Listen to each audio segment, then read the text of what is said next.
찬미예수님, 참은성모님, 네. 제가 나주 성모님 40주년 해에 받은 은총을 나누고자 이 자리에 나왔습니다.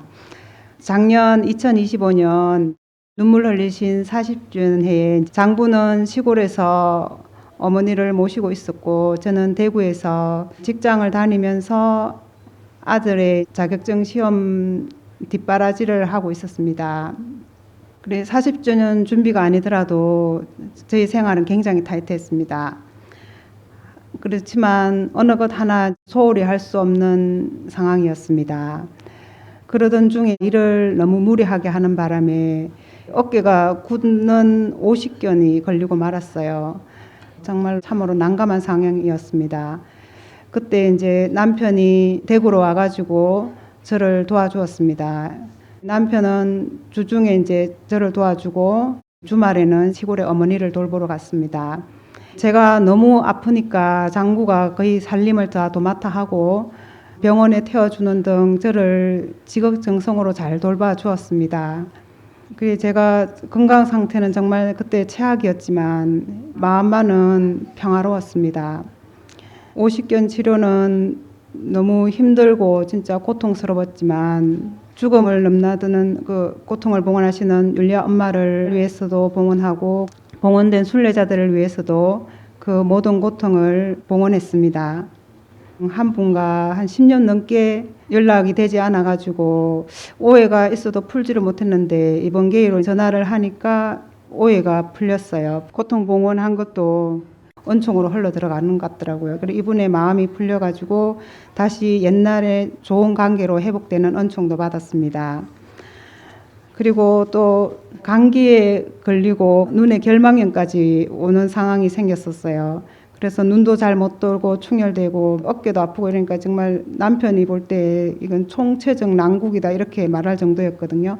안과에 가가지고 약을 처방받아 왔는데 제가 그날 밤에 잘 때 안과에서 주는 약은 넣지 않고 기적성수를 눈에 넣었어요. 중간에 깰 때마다 눈에 넣었는데 아침에 일어나니까 감기랑 결막염이랑 정말 깨끗하게 다 나은 거예요. 바로 치유를 받았습니다. 그리고 40주년 때 제가 맡은 차량에는 39명이 순례 신청을 하셨는데 순례 가기 전날 여러 가지 상황으로 못 가겠다는 분들이 생겼었어요. 근데 포기하지 않고 기도했고 그 다음날 그 39명이 다 오신 거예요. 기적성수를 뿌리고 제가 기도문을 바치는데 그 기도문 자체가 예수님 살아있는 말씀으로 느껴지면서 예수님 사랑이 느껴지는 거예요. 그래서 울먹이면서 기도를 바쳤거든요. 그때 처음 오신 분들이 많이 타고 있었는데 이렇게 기도를 하니까 진심이 느껴져서 여기가 진실이구나 그렇게 말씀하시는 분도 있었어요. 그리고 사랑의 캠프에 장부와 아들과 참석할 수 있는 은총을 받았습니다. 아들이 성모님 경당과 성모님 동산 둘러보고 또 기적수로 샤워도 하고 나주를 긍정적으로 받아들이게 됐어요. 그리고 나서 9월에 아들이 2년 만에 합격을 했고요.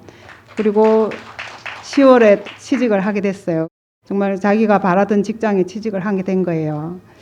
이렇게 이제 큰 은총을 받았는데 40주년 성공을 위해서 봉헌한 저희 조그만 정성에 이렇게 큰 은총으로 주실 줄 진짜 몰랐었거든요.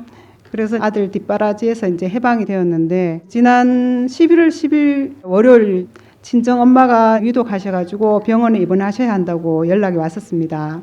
쩌쩌가무시 병에 걸리셨는데 그냥 감기인 줄 알고 일주일 동안 감기약만 드시고 이랬는 거예요. 그래가지고 굉장히 염증이 심해지고 열도 나고 위독한 상황이었어요.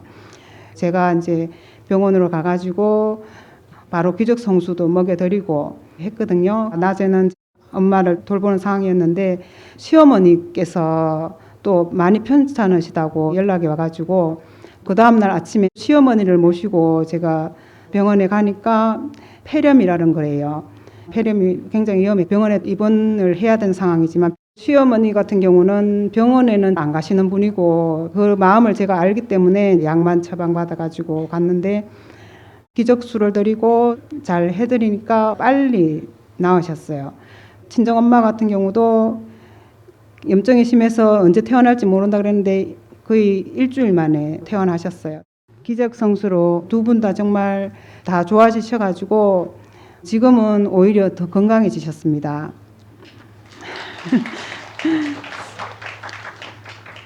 그리고 이제 저희 장부에 대해서 말씀을 드릴게요. 장부 같은 경우는 아이들이 초등학교 때 술과 담배를 다 하고 있었고 술 때문에 이제 아이들과 저는 좀 힘든 상황이었어요. 그리고 아들 같은 경우는 게임 중독에 빠져 있었어요, 그때. 근데 아빠를 위해서 우리가 묵주기도를 바치자 이렇게 저녁마다 아이들하고 아빠를 위해서 묵주기도를 바쳤어요. 그때 한 8월 15일 모두 가족이 다 순례를 하는 날이었거든요. 갑자기 장부가 담배를 봉헌하겠다 마음을 먹은 거예요. 그래가지고 엄마 만남 때 장부가 이제 엄마께 담배를 봉헌하겠습니다 이렇게 말씀드린 거예요. 그러니까 엄마가 정말 너무 기뻐하시면서 손목에 있는 묵주 팔찌를 빼서 장부에게 끼워주는 거예요. 이제 뒤따라오던 아들이 갑자기 저는 게임을 봉헌하겠습니다 이렇게 말했는 거예요. 그러니까 이제 엄마는 더 기뻐하시면서 팔찌를 주고 났으니까 뭐 없는가 싶어서 반지를 또 빼서 아들한테 끼워준 거예요. 진짜 그날부터 남편이 은총으로 다른 사람이 담배를 피워도 전혀 피우고 싶다는 생각도 안 들고 그냥 담배가 끊어진 거예요. 아들 같은 경우도 정말 그 뒤로는 게임도 하지 않고 정말 착한 아들이 됐었거든요. 그때 진짜 게임을 만약에 끊지 않고 있었으면 지금의 아들이 없었겠죠. 정말 큰 은총을 받았고요. 또 우리 남편은 술을 못 끊었는데 남편이 생각할 때 이랬는가 봐요. 아들도 취직되고 그다음에 시어머니가 이제 폐렴도 낫고 제가 싫어하니까 이제 술을 끊고 싶은 마음이 생겼고 지금 한갑이거든요. 술을 끊겠다는 결심을 하게 됐는가 봐요. 윤리 회장님께도 제가 정부를 청했어요.